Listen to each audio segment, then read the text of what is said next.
Hey guys, what's up? Welcome back to the channel. It's Cynicalex.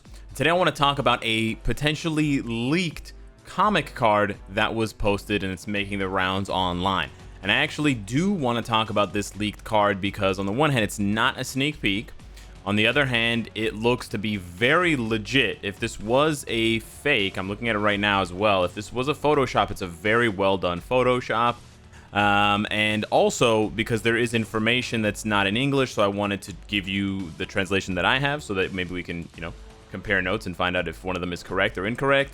And then I want to also talk about premium comic cards because, if Netmarble doesn't want me talking about leaks at all, then they're going to pay attention to this video and then maybe they will listen to the rest of this video as well. So before we get into any of that, however, I want to let you guys know that I'm pretty sure, again, there's no confirmation here, but I'm pretty sure as far as the history of updates goes, we are going to be getting the Facebook live stream with Cage and Kim on the 12th of March, so in about 3 days or 4 days. And then that same day, apparently, according to my NDA and stuff, that same day on the 12th, I will be getting the APK. So we are so close to seeing what this update has to offer. So I think there's not really much harm in talking about this card now anyways, because in a few days I'll be able to confirm its existence or not. And it's not like confirming or you talking about its existence now before it's confirmed is going to do any harm as far as you're not going to spend crystals. You can't start saving up for this card or whatever anyways. So yeah, it's not going to really have any negative impact. So yes, with that being said, this comic card is very cool. It is the House of X. It's got the House of X cover with Professor X, Jean Grey, Cyclops, Wolverine, and Magneto.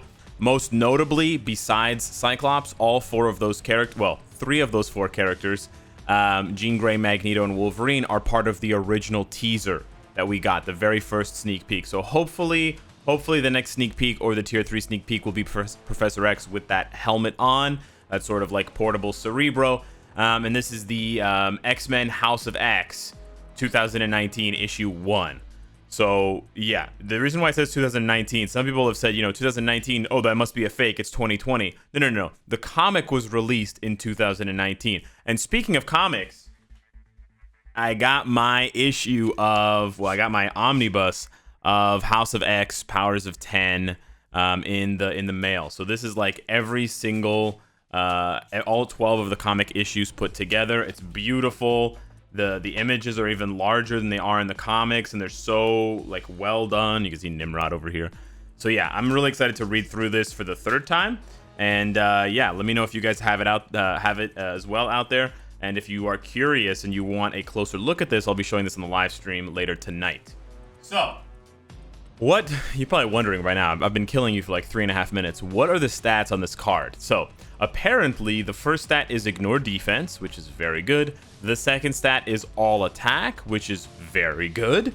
And then the third stat is crit damage, which is okay. It's not fantastic, but it's not bad either. It's a little bit, it's comparable to like attack speed. Not everyone's gonna want crit damage. I think if they wanted to make this card super overpowered, the third skill or the third stat would be skill cooldown or energy attack or physical attack. One of those three would probably make this card, would possibly make this card the best in the game, or one of the best in the games. One of the best cards in the game. We'll have to see what the optional stats are. There's always a question of which optional stats you can roll, because some cards will appear to be strong on the outset. Like, for example, this card, ignore defense and cooldown and all attack. Wow, Cynicalex, isn't this the best card in Marvel Future Fight? Actually, no, it's not. It's not the best card for a couple of reasons. For one, if you're doing a low skill cooldown build for PvP, this card is pretty hard to use because you've already got like half of your skill cooldown in one single card, and the all attack is technically lower than it could be on other cards where it can go up to 10% as a main stat, or it can go up to 6% as the 6th optional stat. Secondly, if you look at the optional stats, some of them are weak. So for example, on this one, the only good stats here are crit damage and attack speed.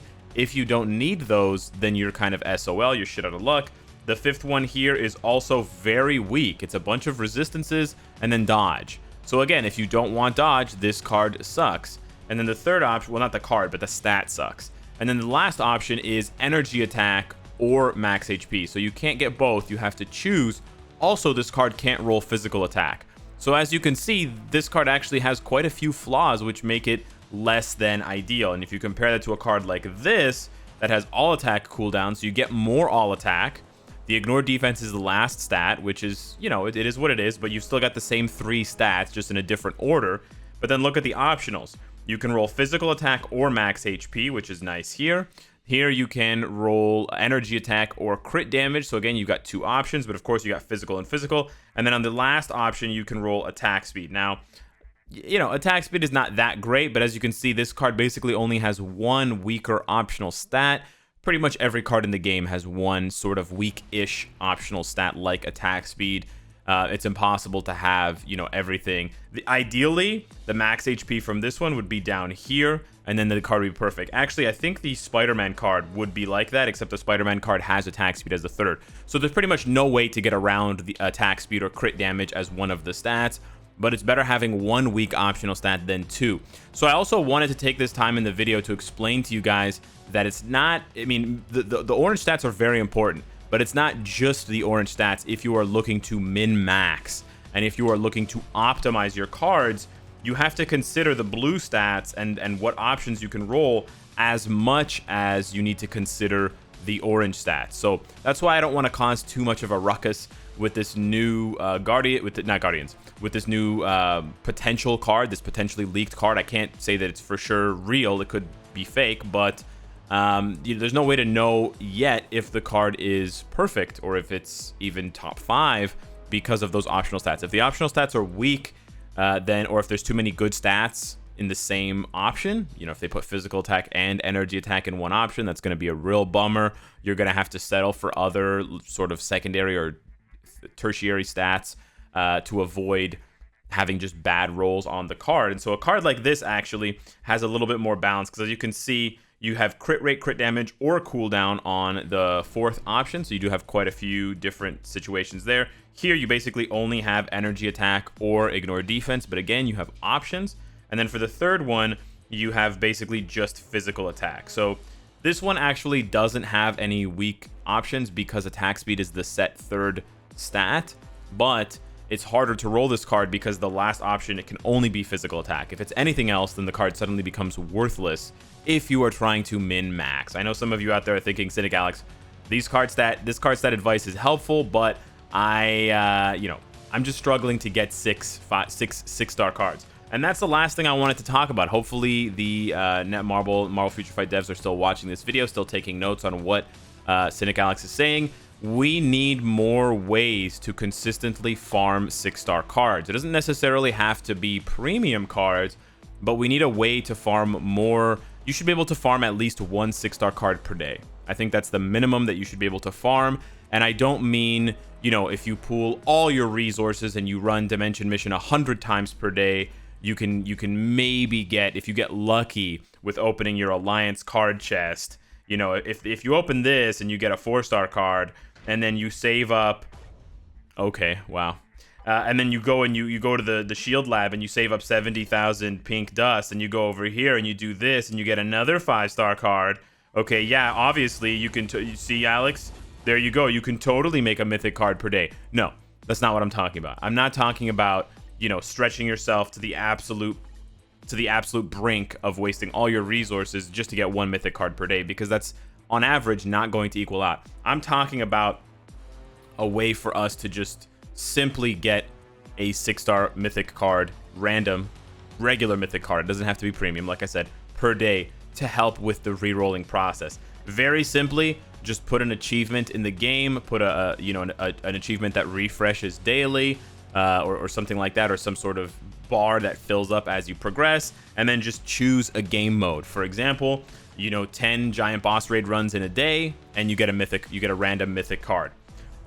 20 or maybe 20 world boss invasion runs in a day, and you get a random mythic card.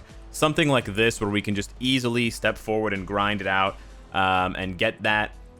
That way we can re-roll cards more consistently. We can get the card sets that we want more consistently. There's obviously more that the players have been asking for a long time for comic cards, because there's just so much RNG involved and we're sick and tired of it. So being able to lock stats, being able to pay 500 crystals, 1,000 crystals, 2,000 crystals, whatever, and lock the stat. So the next time I roll this card, it won't change the energy attack. And if I want to lock the next one, it won't change the physical attack. So now I'm just re-rolling this card to change the last stat, hoping for max HP, and then maybe to change the grade. Now I probably don't want to re-roll this card because it's grade 7. Maybe they could put in a thing where we can pay crystals or something, or pay gold to lock the grade of the car, so that the card doesn't change from a grade 7 once you get there.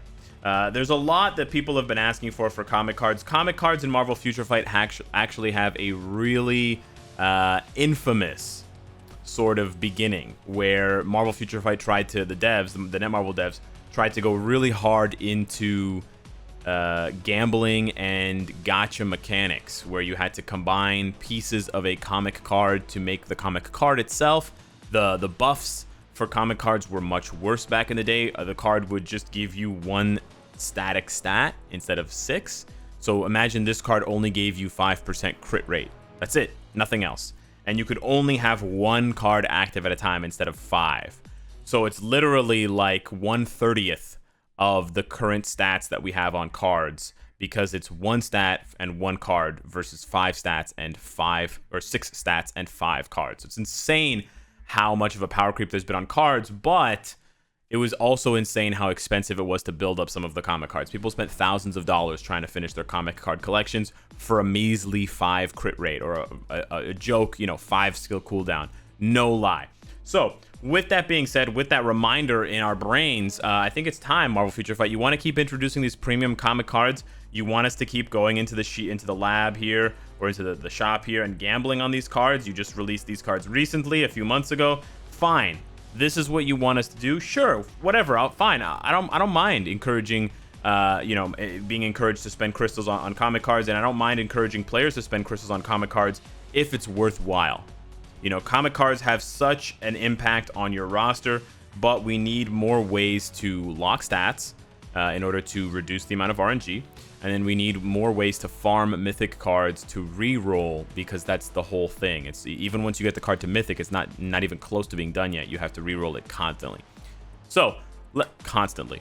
Let me know what you think of the potentially real, possibly fake, possibly leaked X-Men House of X comic card. Do you think it's going to break the meta? Do you think this confirms Professor X is coming to Marvel Future Fight? And what do you think of my suggestions for improving the card rerolling Clown Fiesta? Hit me up in the comments down below. Thank you so much for watching, and I will see you in the next one. Take care.